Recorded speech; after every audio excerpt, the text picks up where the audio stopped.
documents show the achievability factor corresponding to a much higher 0.09 chance of success. It should be noted that this correspondence in no way indicates that a relationship between you and the sender is being established, while we may consist of members who communicate in a whose communication is more cryptic and dreamlike, the sender would prefer to keep communication clear and concise. Please note that this summary is not comprehensive and merely serves as a means of communicating the most essential information for the success of our upcoming Initiative 3. More details may follow. Please be attentive to any future correspondence, ensuring to read thoroughly for full comprehension. If the contents of the correspondence is beyond your understanding, please find an individual to help you interpret and communicate all essential details. If you have read and understood the above summary, please sign here. What the hell? What a particle.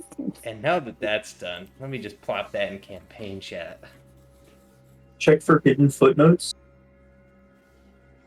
There's no hidden footnote. What, you want to look at footnote R511.189? Yeah, dude, you never know. Anonymous Rhino.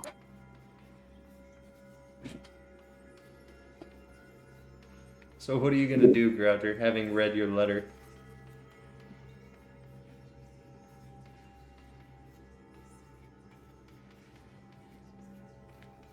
I mean, what do I even do with this? Good question. I mean, what's the worst that could happen? I'm gonna sign here. All right, great. What do you do after signing? I don't know. I'm expecting the letter to, like, set on fire or Are you like grow wings or Are you still something. holding it?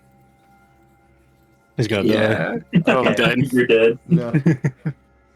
Out of weird void, a blue void bubble pops out, and through a little swiping, is revealed a tiny little Madron, who walks up to you, Ticket. holding out his two-year ticket. Yeah, it came in with your little face. I'm scared. roll a hit. It was just there. I didn't see it, and now there's a little creature. That's totally fair. What's you to hit? Is unarmed strike. 23. 23. Oh gosh, it hits. 2. Two damage. Yeah, 2 damage. Okay, I think that's fine. He's dead.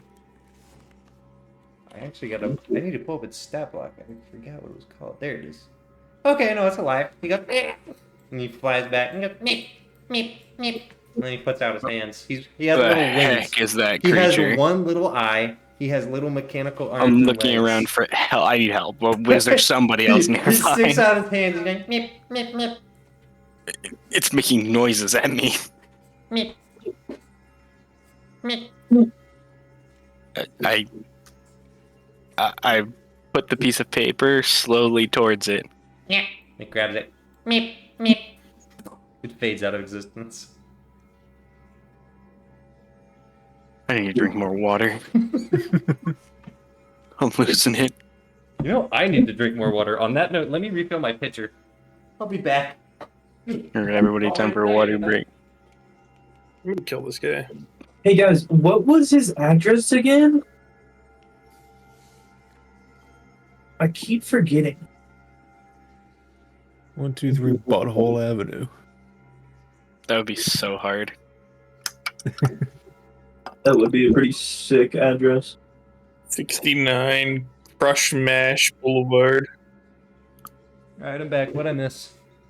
Crush Give away man. your home address. Oh, We did. Oh.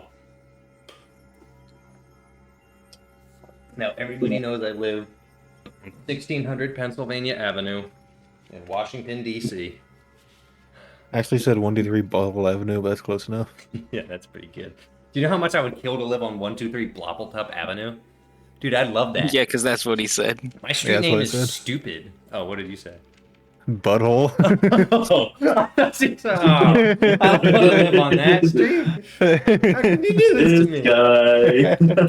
Sorry, This my just mind is in. in the gutter. Bloppletup sounds No. like butthole. You know, it'd be crazy. We'd live to Butthole Avenue. It's like, what?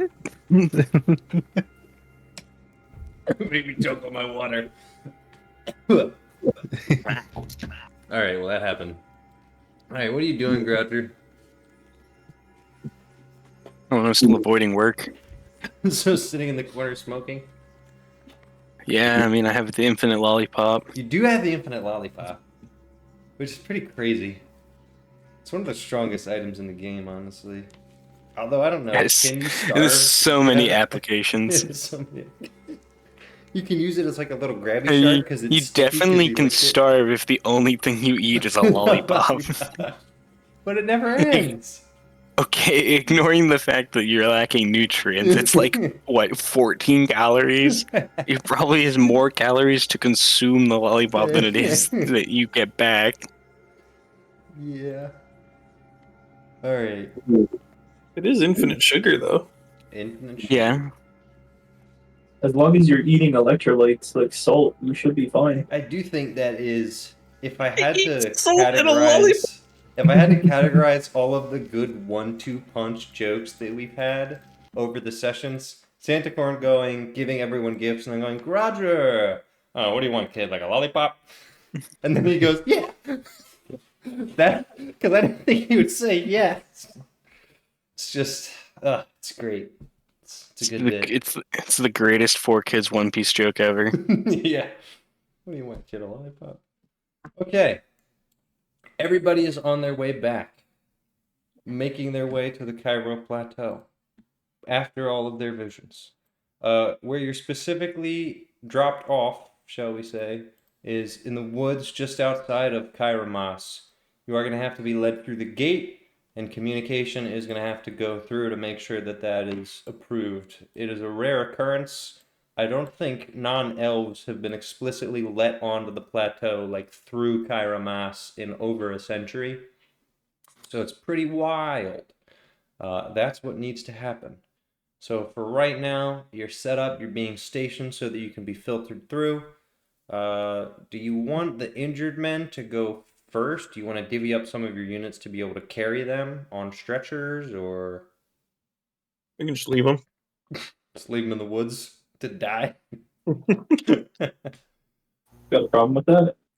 No, I was thinking you have a lot of tent materials that could be reworked into stretchers. So you may not be able to get all of them, but you can likely set up formations, and I'm sure Malik is assisted with that. The question is just whether you want them to go first. I imagine Malik would want that. So, where's Alethor? He's like somewhere. Who cares? There's Dariah. Let's get her. Rain. So, any thoughts, ideas, preferences, concerns? No one mentioned the weird ass dreams they just had. I mean, no one has yet. It's on your It's all timetable. weird ass dreams. He's Cagliari. Not to be confused with Vesper. Vesper he did go back, right? He's just somewhere. I don't know where he's at. I don't know where he is. I don't know. Wherever you put him. Everybody's He died. split up. Everybody's all over the place. Oh look, it's like real Bloppletop that I think I already have a copy of over here. Yeah, Dude. kill him. Not Huh? anymore. Meow. So Cagliari popped the question. Yeah. Well,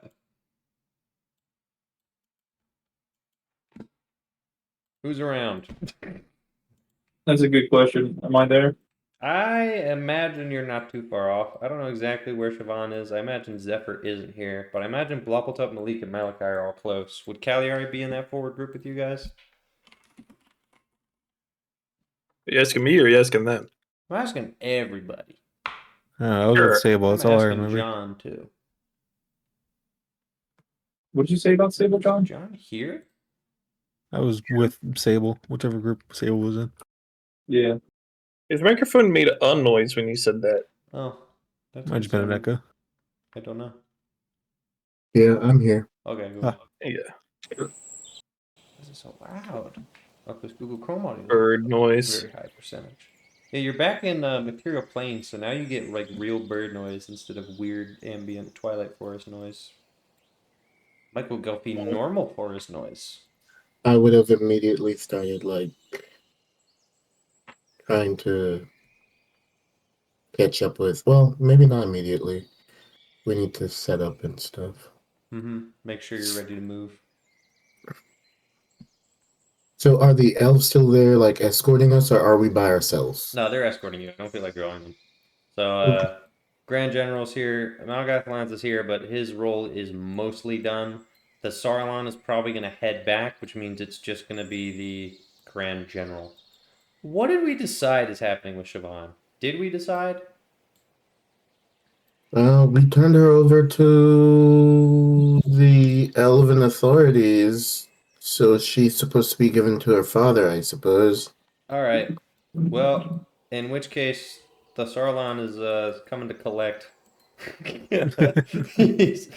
He walks over and he says, She had stayed when Had we all went stayed. back. "What do Because you mean?" she was one of the first people to come over into the material plane, and then Yeah. when we went back, she stayed. Well, no, because remember, everyone had to go back because otherwise Danuk was going to have a stroke Oh, okay. because it would have been 3 weeks back. So, she would be here, just somewhere. hmm So, Saruman walks up and says, "All right, Siobhan, would you like to return home?"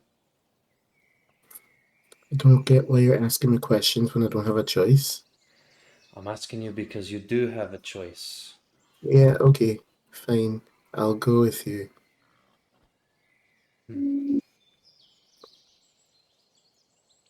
I heard you had quite the harrowing experience. I don't care to have a conversation with you, if that's all right. I just want to make sure you're safe and all right. It's not I'm not normal. dead. I'm not dead. That doesn't mean you're all right. Exactly. Let's go. We'll talk when you're ready. All right. Pegasus, away! He doesn't make that noise, by the way. Although Yes, that he would be does. pretty funny if he just goes, No, Pegasus, away! And Siobhan is it's struggling not so to like coded. throw her hands up and like giggle. Every Yeah. time Trevor retcons something, we get something that we can retcon. No, it's too strong. I never lost my 1,000 gold. I still have it. No! But it's cursed. I have 2 boomerangs now. No! It'll be unstoppable with 2 boomerangs. That's a good retcon. That's a good retcon. Old cannon. You get 1 wish. You could use it for anything. I wish I had I wish I had 2 knives. What? All right. Sharana's taken back with her father. She isn't despawned from the campaign. I have ideas for that, but we can talk. John and I can talk about that. So for right now, doesn't exist. Out of sight, out of mind. You know what I'm saying? Which really just leaves the Goof Troop. Somewhat of the original. So we have. Who do we have technically? This is such an odd bunch of characters here now. These guys don't need to be here anymore. Oh, no, I mean, technically they're here. I'll leave them. That's fine. They're going to be escorting, and the Grand General will be escorting. There's Dariah.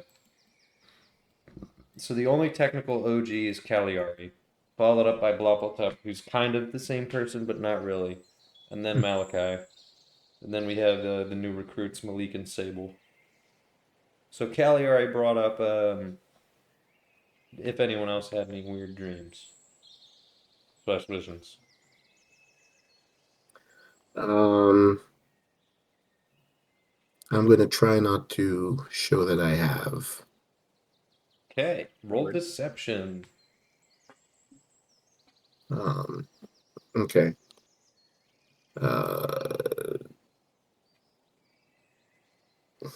Deception, huh? Uh-huh.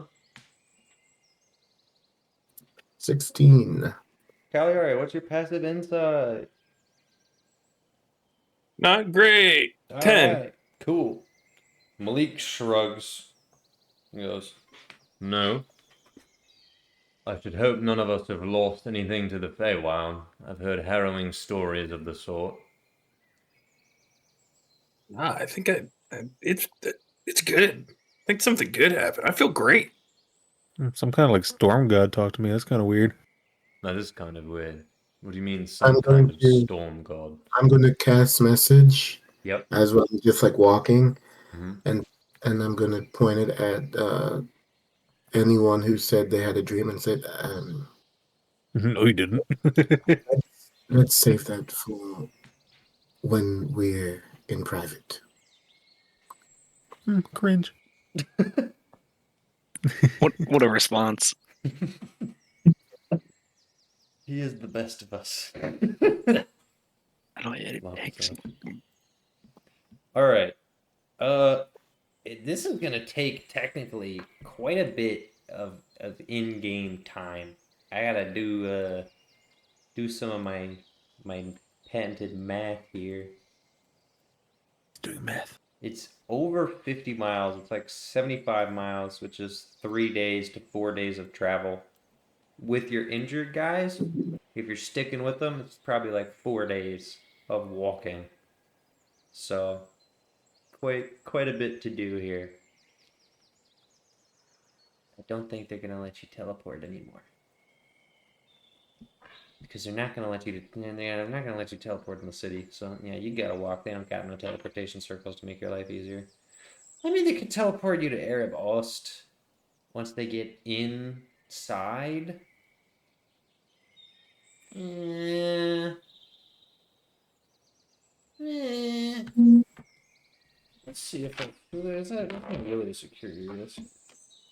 Nah, screw it. Make them walk. They're not gonna let you do that because you'd have to go into the funny area, and that's off limits. So no, you're walking for 4 days. All right. So on that note, yeah, you're walking for 4 days. So if there's Sweet. anything you want to do, you got lots and lots of time. Same with the archive group.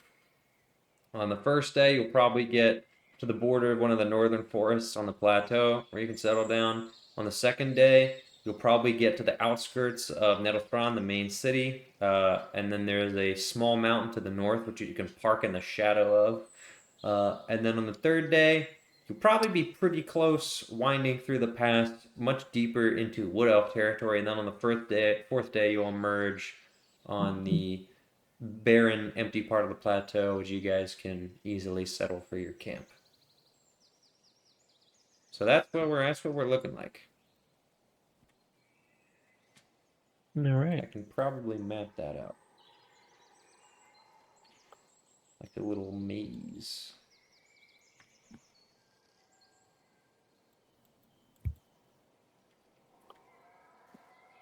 Does anybody have anything they want to make sure they get done? Do we want to fast forward to the end of our first day on our grand walking tour?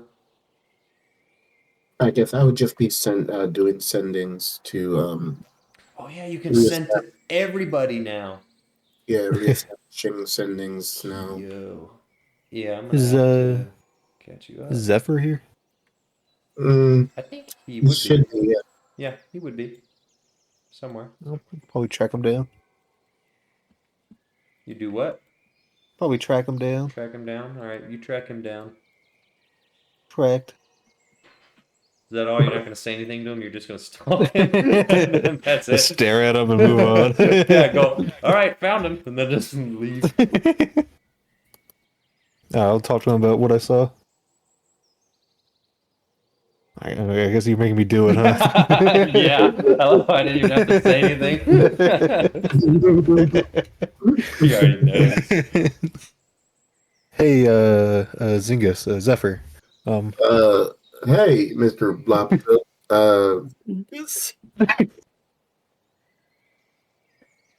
Say you follow Storm God, right?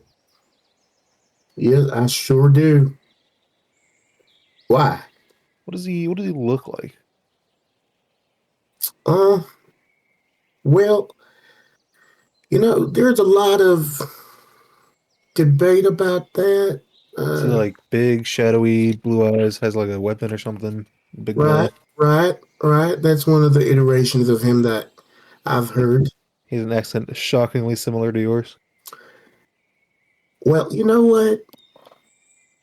Honestly, I always think that we are drawn to those beings who have a little bit of us, and I think that would be amazing if he sounded like me. I had a vision with him, of him, at him. For him? To him. Around him. Yes, Sam. When we went through the thingamajig back there.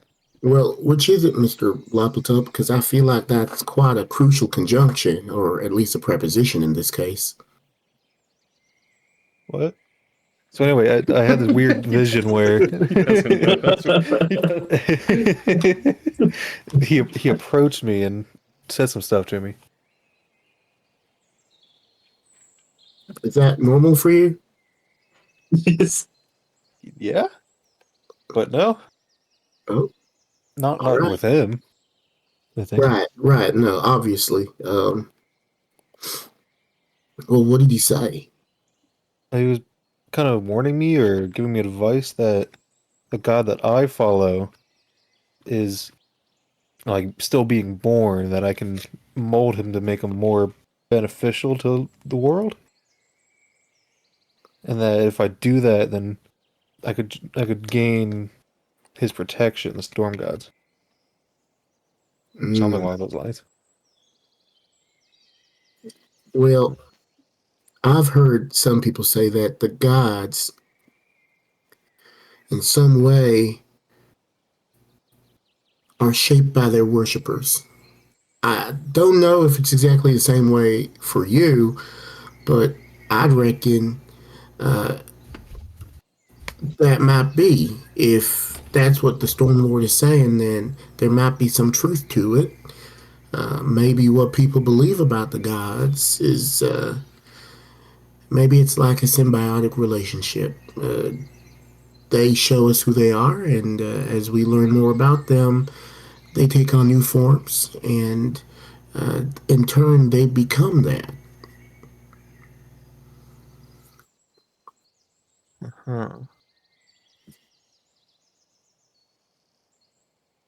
Either way, being born is kind of strange considering I feel like we've met him before. Didn't he, like, save us from drowning Yes. and whatnot? Yes. So you're saying he's doing all of this while still in gestation? Yes. Mr. Blappletop, I gotta say, please forgive me for asking this, but you didn't take anything before we left, did you? He looks at you, not with his eyes, but with his blindfold. No. I forgot about that. I figured I'd bring that back up. Yeah, please do. Right. Okay. Well, I'll think about it, and maybe I'll hear something from the Stormlord himself. So maybe I can help. It's just very different than what I'd expected. Huh. Yeah, I'll get back to you. And he leaves. All right. Zingus. No, this is good. Put this on here. Zingus. All right. Brilliant. Okay. Anybody have anything they want to do before we say we call an end of today's journey and set up camp at the border of the first forest?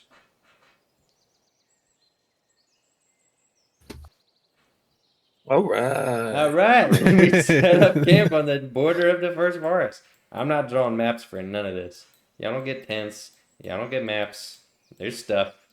The Cairo Plateau is a very beautiful place, surrounded with life.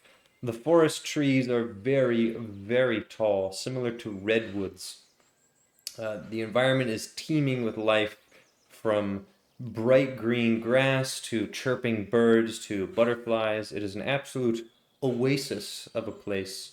And the architecture itself that you've seen is gorgeous, marbled and gold.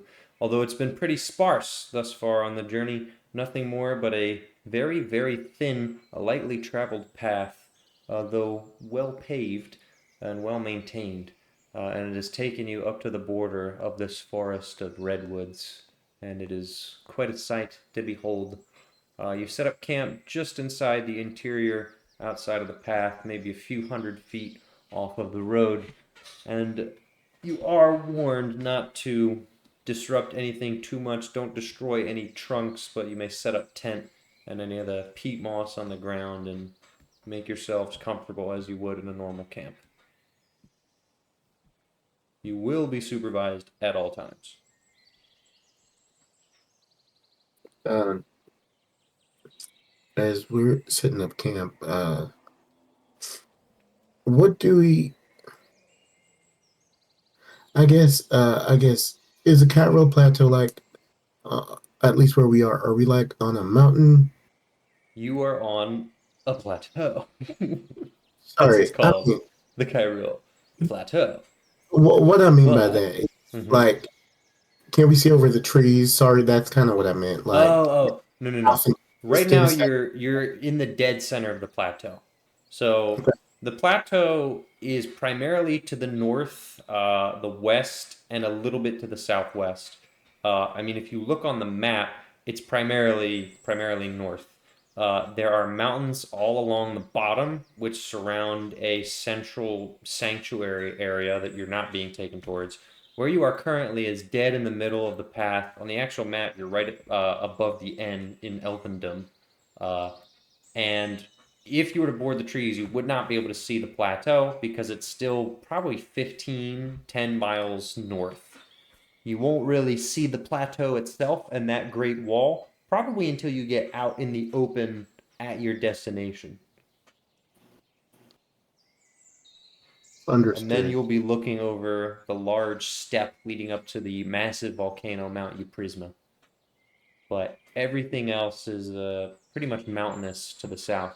Now, these peaks are a little bit different. They're a much darker shade of gray. They're far sharper, and most of them, if not all of them, are snow-capped. Even the shorter ones. You are at a higher elevation, after all, by default.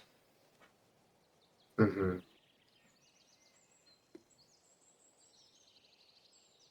Any other questions?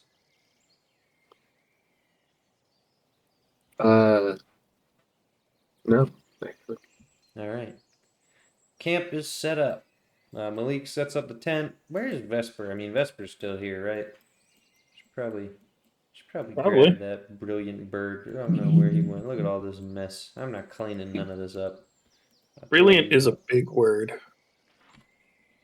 Listen, I think John said it like once, and it just stuck.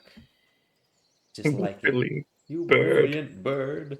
It's alliteration. I'm a sucker for alliteration. What can I say? I gotta grab Danuk. Do you? Yes, Just like Jonathan. forget about him. I need to grab Danuk. All right. Did you want to discuss your funny little dreams? Once it's a safe area, you can. Curiously, I curiously, would Sable be? Did Sable say that he had a dream too, or no? No. I don't think he said anything, right, I Brendan? don't know if Sable was invited to this conversation. Yeah, that's another fun Okay, thing. if he didn't say that, I don't think he would be there. Yeah. So, But I know that he worships Savros. which is one of the gods, and yep. He's got good insight. He might have picked up on a lot of people going, "Oh yeah, I had a weird dream," and then immediately shutting up about the topic and not talking about it until If he was in later. earshot, yeah. That is probably also what he did because, Freaking Elithor. I mean, some of the wondrous things I've heard would have definitely given me room to think. Yeah. All right. So what do you want to do, Malachi? Because I want to know more about Savros. And he is to some degree a priest, I guess. Then I think I would have invited him to come. Okie dokie. So who's in your little funny meeting then? Everyone who would have said they had a dream, basically? Hmm. Okay. Here's I your have a crew. dream. Did you ever have a dream? That you are Where and when you you where and you I hate that kid.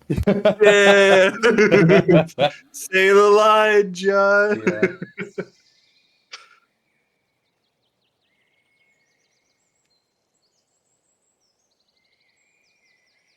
Sorry, what was the question? I don't know. Yeah, I think this is everybody. I think this is the group who had the visions. These four, and Grouger, who has yet to be contacted. None of the archive group has been contacted yet. Oh gosh, the big bucket. That's not what I want.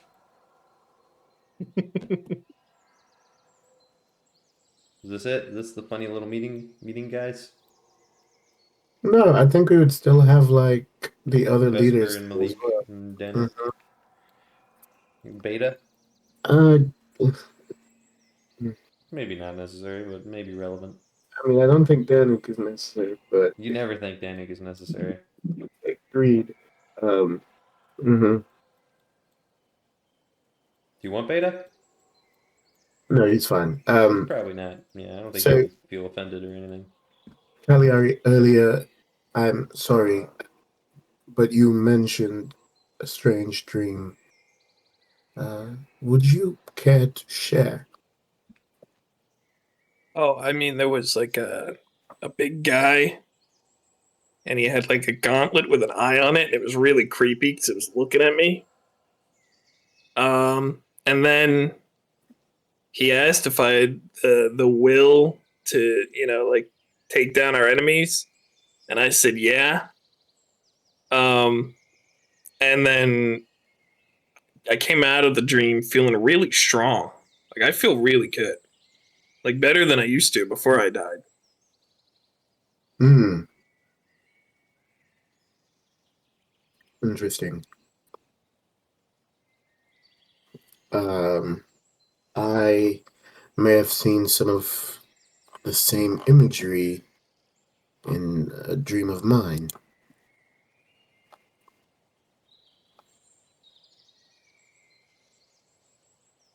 I'm There not was quite some sure what like it means. personal stuff in there too that I didn't get into. But was it kind of personal for all of you too? To me, not so much. Mine was pretty personal, kind of.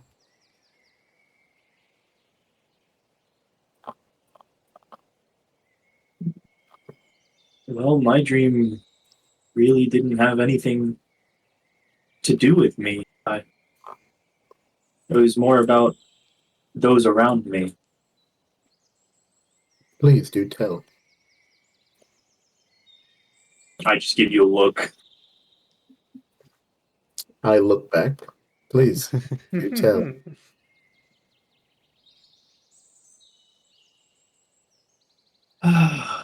Oddly enough, a lot of my dream related to you and Oh, that's Xerxes. cute. Hmm. Do you care to share more? Um, well, it was kind of just odd. Um, Most of everything that I saw was, it felt like I saw the possibilities, but not how to achieve it. Hmm.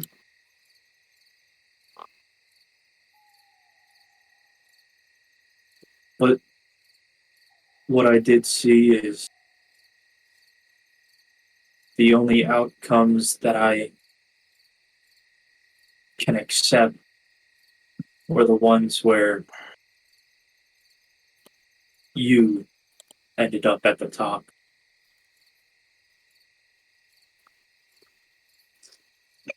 And all the ones that I couldn't accept were the ones where Xerxes found power through another individual, or organization. Well, who was this individual? And did you also have similar visions bobbled up in Cagliari? Mine were different. Was different. Did you have this? Well, I suppose my dream now seems a little strange. I just saw a number of strange eyes. I was able to identify them as being representative of some of the gods that either I or some of the members of our group worship, which struck me particularly because I was told we'd be approached by a group of sorts, a protectorate. I may have some light to shed on that matter. You may determine, he pulls out a document. You may determine what to do with this. I received this signed document within the last hour. He hands it to Malachi, after hopping on the table and then hopping back off. And crawling on the wall like a weirdo. I'll open it in front of everyone. It is a letter signed by Grodger and addressed to Grodger, and it's in the campaign chat. At the top, it says, above sent, forward, Danuk. Right, we got fantasy email now. What a nightmare! You gotta check your fantasy email. Check Your my- fantasy inbox will clutter with fantasy spam and Oh, no. fantasy marketing. No, this is supposed to be my escape. Why is my Sisyphus here? No.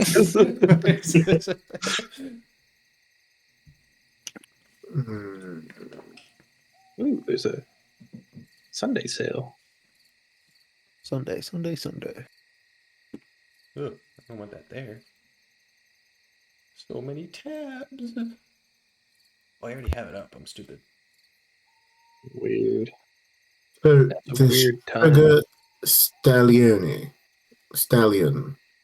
is the Moon Lord, which, now that I think about it, makes sense. Why does Well- that make sense? It seems like the sort of thing I almost feel like I saw it in another life, and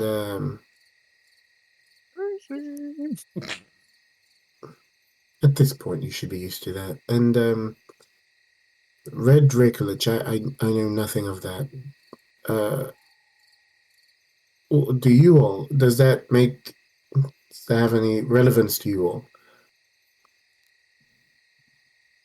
We encountered it. Yeah. It sent us to Shadowfell. The Shadowfell? None of that is Shadowfell? technically correct. Shadowfell.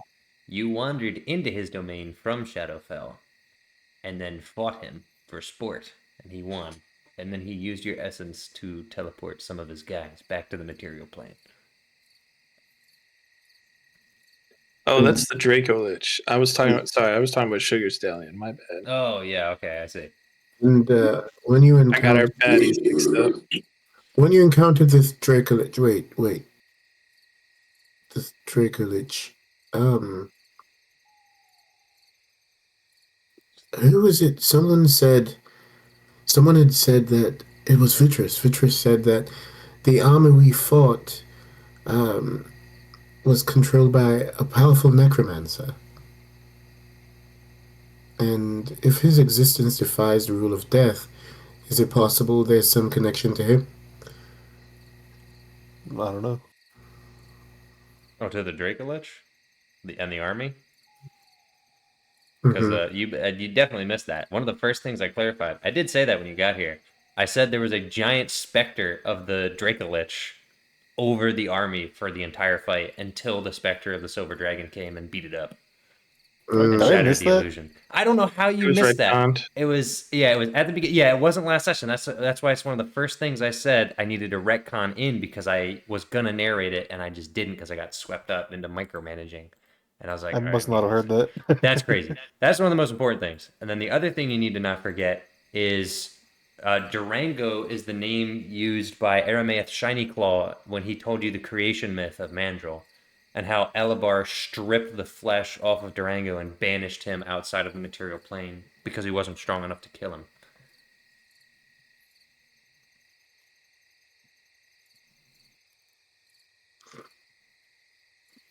Well, it seems to me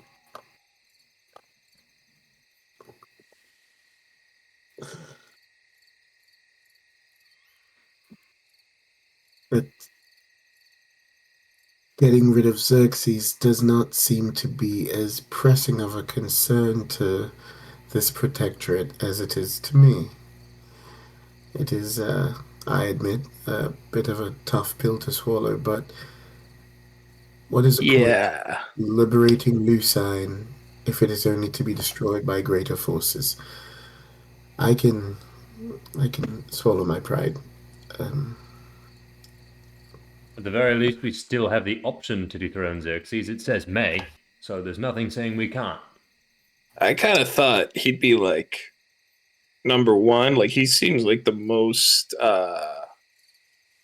tackleable threat. You know, like he seems like the one we might actually stand a chance against. So I thought we'd like take him out, then Sugar Stelly, and then the Draco Lich or something like that. But Agreed. like Primus unfortunately orders his initiatives by relative importance to him. To So, him, of course. To him, the most important thing, as stated, is this Moon Lord, then the Dracolich, and then Xerxes, who he doesn't even mandate we must kill. At the very least, as Malik says, he won't stop us, and presumably then neither will the Protectorate.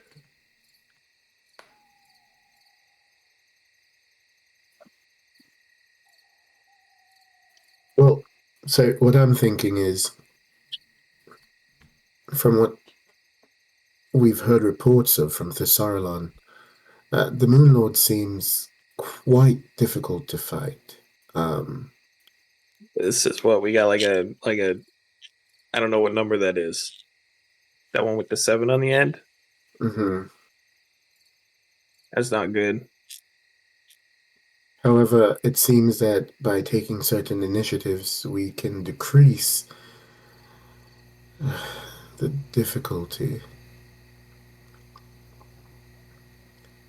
So, Sable, you saw Xerxes in your vision, and you said he drew power from elsewhere. Would it be one of these? Could it be one of these? Yes, the Moon Lord or the Dracolich.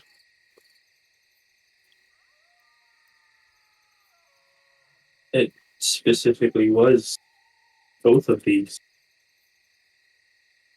Hmm.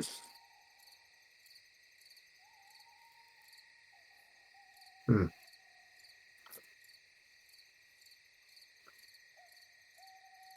The problem is I don't know if that is why I believe Xerxes is the most negligible.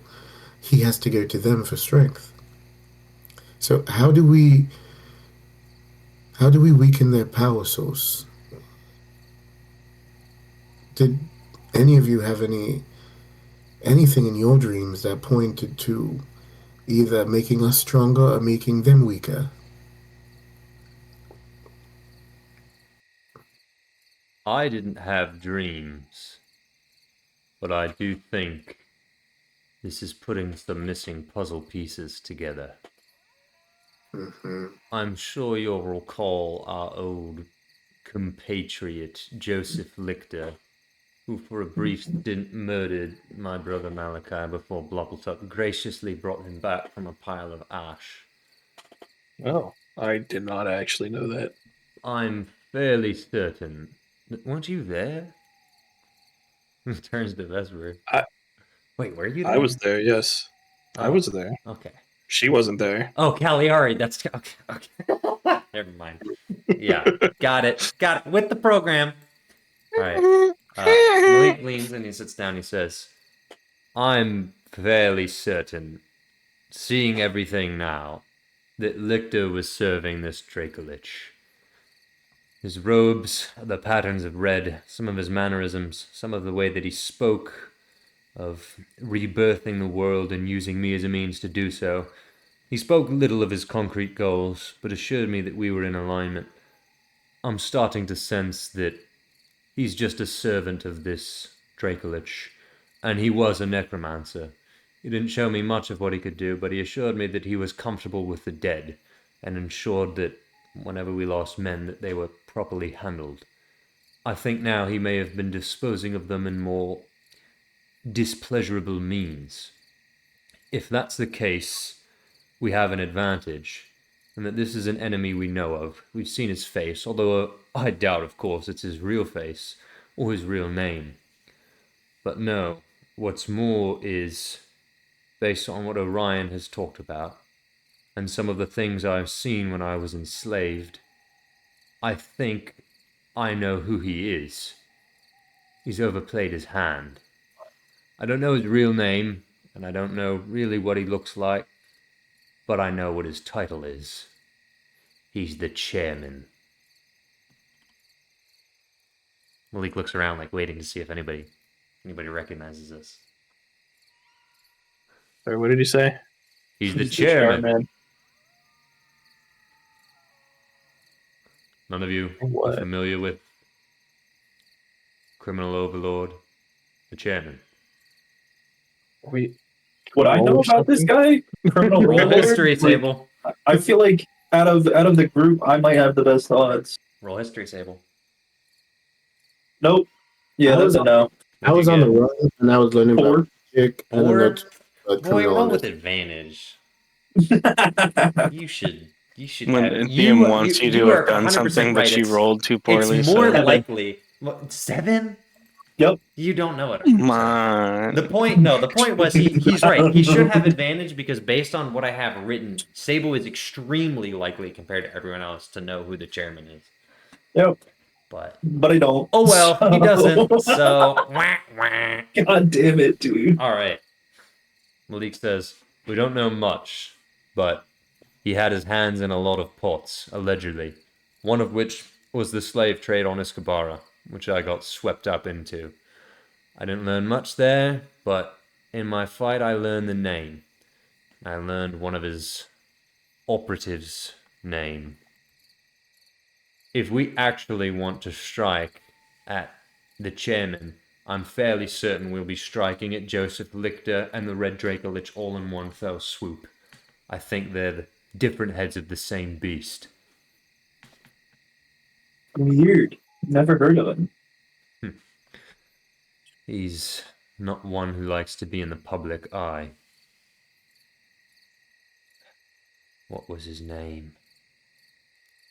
The man who sold me. Oh,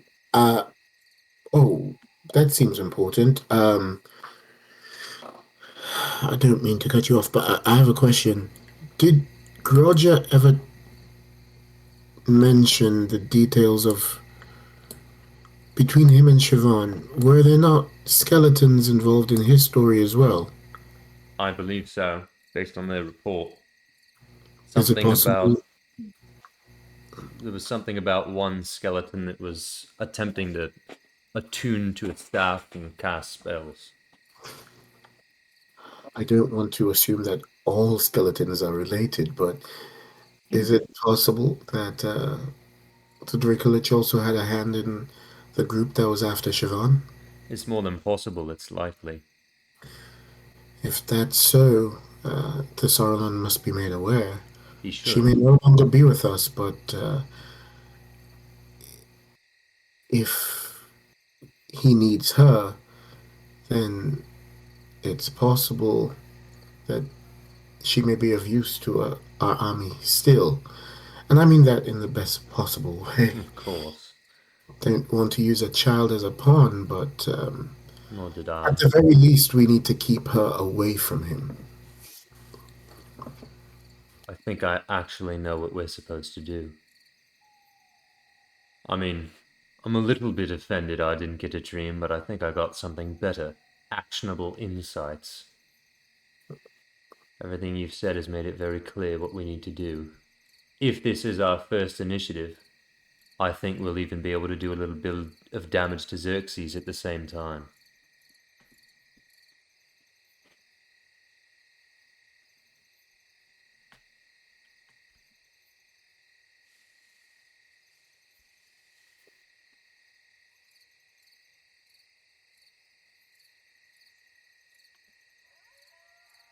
Well, does anyone have anything else?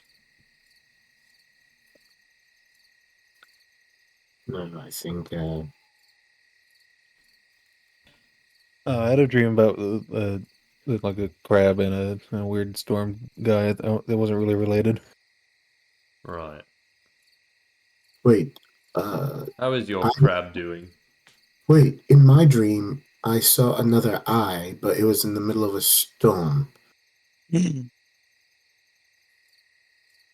probably the storm god then.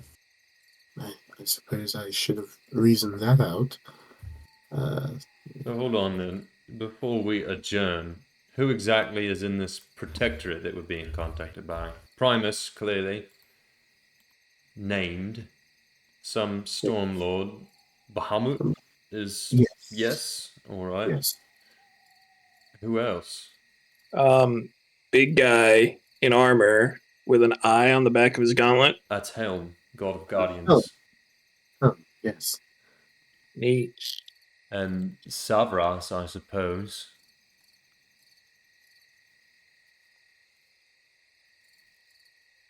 Quite an interesting group of characters. Not particularly evil gods, but not great either. More so observers than doers. I don't recall much from my studies, but I remember Helm certainly was not a particularly popular figure. Savras was a mad wizard who gained godlike abilities. Well, that is exactly what I wanted to ask Sable about. How did you come to worship Savros?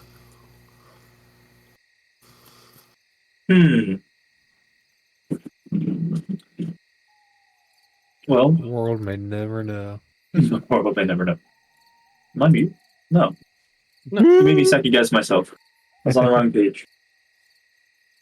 Only we can hear him. Stop. How did I come to worship Savras? Is that a me question for me? No, it's because it was the temple that I stayed at, right? Yeah, Like pretty I mean, much. You pretty much have that answer. It was a Yeah. time and place thing. Yeah.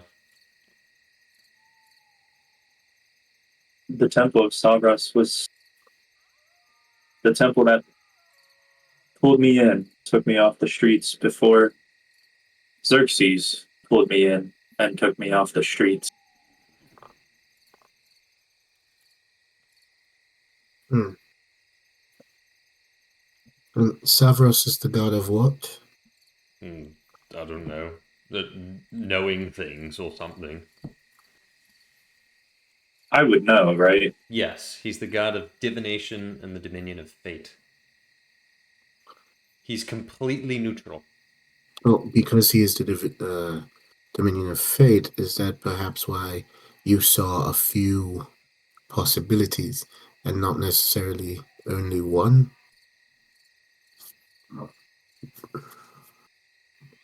Would I you know did Severus's not catch that. symbol? I was wondering if that is why he was able to show you multiple paths, like destiny or just the threads of fate. Did you ask what Savras' symbol was, Jacob? I asked if he would know it. Oh, if Vesper or Cagliari would know it. Sable would know it. Oh yeah, Sable knows it. It's the I've got one, right? Yeah, he's wearing it on his garb. It's simplified, but it's a big eye and two smaller eyes, and the big eye has 5 eyelashes and an animal predator eye. Lots of eyes. Lots of eyes. I mean, I could just open up. I have an SVG of it. I just haven't turned it into a PNG yet. I could probably open up the SVG and just slap it in. Actually, yeah, it'll render in Chrome. So let me just pull it up. I just gotta find where I saved it. Meteor. Symbols. This is Primus. Which, I mean, this won't show up on stream is the only problem. Which is kind of annoying. So, I mean, I could grab it, but,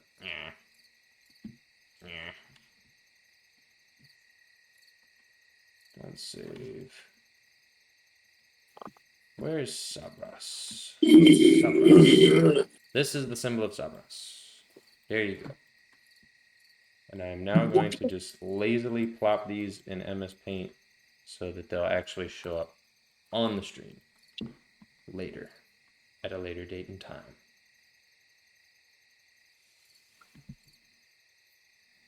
All right, everybody got them? I'm just gonna put Screenshotted. them in I'm gonna put them in the campaign chat. I will, like, all I have to do is export them to a PNG, but I was literally like prepping stuff the minute before, and I kept making art and other stuff, and I was like, all right, I need to actually write. Hey down guys, notes check on out this cool thing I made. Uh-oh. Yeah, beat you to it, buddy. Those are your symbols. He plagiarized my work. I'm probably gonna draw symbols for the Stormlord as well. And what was the other? I don't know if Bahamut really needs one. I could make one for Bahamut. I'm not gonna make one for Helm. I don't feel like it. It's already pretty established. But I wanted my own stuff for Primus and Savras. You're being so mean to me. But you want a Helm one? Fine, but I gotta draw a hand. No. That's it. You're fine. It's fine. Don't do that to yourself. Nightmare. I just realized the cock is also completely off center, but I'll fix that later. I don't care. But yeah, those are spun up very quickly. But they convey what I want them to convey.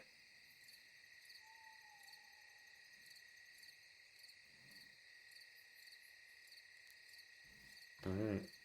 What were we talking about? Yeah, Some Savras, multiple paths, fate, yada yada? something like that. Just Yeah. Got it. oh, well, if the Protectorate is including you in the dreams as well, Sable, it means that perhaps I need to extend a little more trust to you.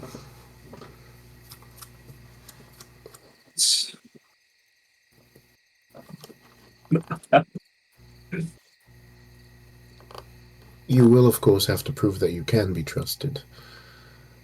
But I'll be more open to believing what I see. Wow. I would be honored to have your faith. All right, let's not make it a thing. Fine. This is a lot. This is a lot to contemplate. We have to continue to protect our people and at least learn and gain what we can here on the Chiral Plateau. So. All right. Meeting adjourned? Mm-hmm. Meeting adjourned. Everyone get some rest. I sense we have a lot of walking to do tomorrow and the day after that. And the day after that. Alright, everybody going back to your tents? You. Great. Who's got a perception above 20 that isn't Vesper because he'll see it automatically? What? Probably So no do we have one. roll? I mean, Or do you passive? actually no, because I'm just using passive, so why do I even ask? But you know. Nope. Unless you actively are like, when I leave the tent, I'm going to scan my surroundings. But I don't think any of you would do that. Hey, Trevor. Yeah. When I leave the tent, I'm going to activate. Yeah. That's good. That was good. Thank you. Okay. All right, Vesper. You look up into one of the redwoods, and you see a white barn owl. Oh. Seems like it's staring at you.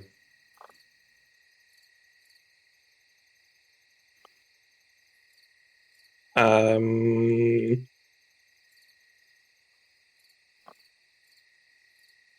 gonna shoot it with my crossbow Yeah. or my longbow. My leg. Roll the hit. Actually, roll initiative and then roll the hit. I might just be shooting an owl, but But know. you never know. you never know. And then you need it. They fell that. I got a nat 20 for a 31 to hit. Ooh! I mean, But I got an 11 on initiative. go ahead. Oh, you got an 11 on it. Yeah, no, that still beats. Go ahead, hit the owl. Shoot the owl. All right, 18 damage. 18? Yeah, I didn't use sneak attack. How much of it do you wanna? Sure. All right, go I don't ahead. know. I mean, am I just gonna obliterate this out? Oh, I didn't roll my cold damage either. That's only an Yeah. extra 1. And then I'll throw the sneak attack damage just to make this. Roll your sneak attack. We got 25 sneak attack damage plus 19 normal damage. So it's cold and piercing. One of which is cold. Great. Well, I have resistances to both of those. So what's the total? And then I'm going to divide it by 2. It's 44. All right, great. Holy shit. Taking 22 damage, the owl's form quickly dissipates, and standing in the tree, balancing herself, is none other than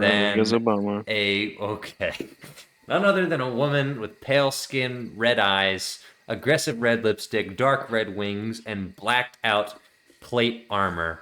And balancing herself and then chuckling, she teleports away. Oh my god. It's my 8th grade fucking dream girl. What? All right. All right, and on that note, we're going to end the session, and Brendan is canceled. Everybody, right. for a recap, tonight we canceled Nick in the first 10 minutes and Brandon in the last 10 minutes. That's 2 players who are canceled.